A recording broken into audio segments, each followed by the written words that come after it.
बिस्मिल्लाहिर्रहमानिर्रहीम। अस्सलाम वालेकुम व्यूअर्स, मैं उम्मीद करती हूँ कि आप सब लोग खैरियत से होंगे। खुदा आपको खुश रखे, आबाद रखे और ढेरों खुशियाँ अता फ़रमाए। आज अपने इस प्रोग्राम में मैं टमाटरों का जैम बनाने की रेसिपी आप लोगों को बनाना सिखाऊंगी। बहुत ही कम चीज़ों और सिंपल तरीके के साथ मैं आज आपको टमाटरों के जैम की ये रेसिपी बनाना सिखाऊंगी। मेरी इस रेसिपी पर अमल करते हुए आप घर में ही एक ज़बरदस्त और परफेक्ट जैम बना सकते हैं। इसके साथ ही हम अब चलते हैं अपनी आज की रेसिपी की तरफ। बिस्मिल्लाहिर्रहमानिर्रहीम। अस्सलाम वालेकुम व्यूअर्स, आज हम बनाने जा रहे हैं बहुत ही मज़ेदार टमाटरों का जैम। टमाटरों का जैम बनाने के लिए हमें जिन जिन चीज़ों की ज़रूरत है, टमाटर हमें चाहिए 1 किलो, जिनको हमने पानी की मदद से अच्छे तरीके के साथ वॉश कर लिया है। और साथ ही हमें चाहिए चीनी तकरीबन 1 प्याली, लेमन जूस हमें चाहिए 1 टेबलस्पून। सबसे पहले हमने एक कढ़ाई लेनी है और इसमें तकरीबन 3 ग्लास के करीब हमने पानी ऐड कर देना है। पानी को हमने मीडियम फ्लेम पे अच्छे तरीके के साथ बॉईल करना है। जब हमारे पानी में बॉईल आना शुरू हो जाए तो एक एक करके हमने इसमें अपने तमाम टमाटरों को ऐड कर देना है। टमाटरों को पानी में ऐड करने के बाद हमने 2 से 3 मिनट के लिए अपनी कढ़ाई को ढक्कन की मदद से कवर कर देना है। 3 मिनट के बाद एक एक करके हमने अपने तमाम टमाटरों को एक प्लेट में निकाल लेना है। आप देख सकते हैं कि हमारे तमाम टमाटरों के छिलके बहुत ही सॉफ्ट हो चुके हैं। हमने चम्मच की मदद से अपने तमाम टमाटरों के छिलकों को अच्छे तरीके के साथ उतार लेना है। आप देख सकते हैं कि हमने अपने तमाम टमाटरों के छिलकों को बहुत ही अच्छे तरीके के साथ उतार लिया है। हमने एक ब्लेंडर ले लेना है और बहुत ही एहतियात के साथ इसमें अपने टमाटरों को ऐड कर देना है।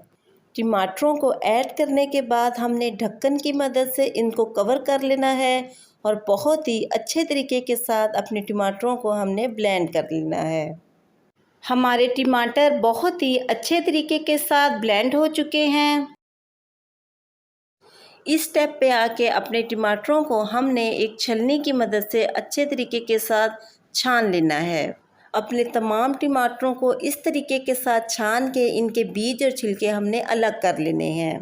आप देख सकते हैं कि हमने अपने तमाम टमाटरों को बहुत ही अच्छे तरीके के साथ छान लिया है। अपने फ्राई पैन में हमने अपने टमाटरों के इस लिक्विड को ऐड कर देना है और चूल्हे की फ्लेम को हमने ऑन कर लेना है। मीडियम फ्लेम पे चम्मच को मुसलसल हिलाते हुए हमने अपने टमाटरों के पानी को ड्राई कर लेना है। बहुत ही कम चीज़ों से और बहुत आसानी के साथ हम घर पे ही एक परफेक्ट जैम रेडी कर सकते हैं। आप देख सकते हैं कि हमारे टमाटरों का पानी बहुत हद तक ड्राई हो चुका है।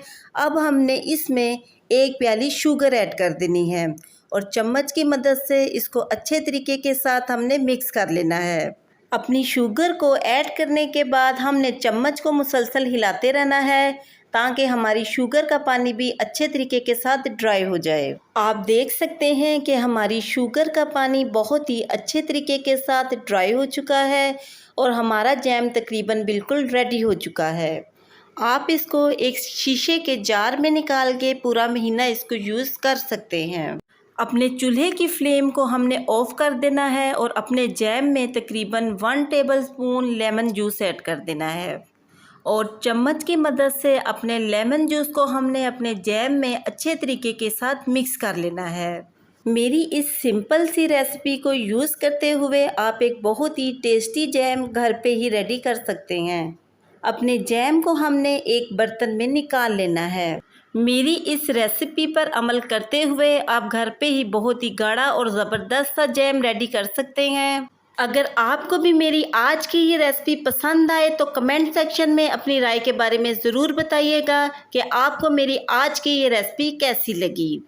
और साथ ही मेरे चैनल को सब्सक्राइब करना और बेल आइकन के बटन को प्रेस करना मत भूलिएगा।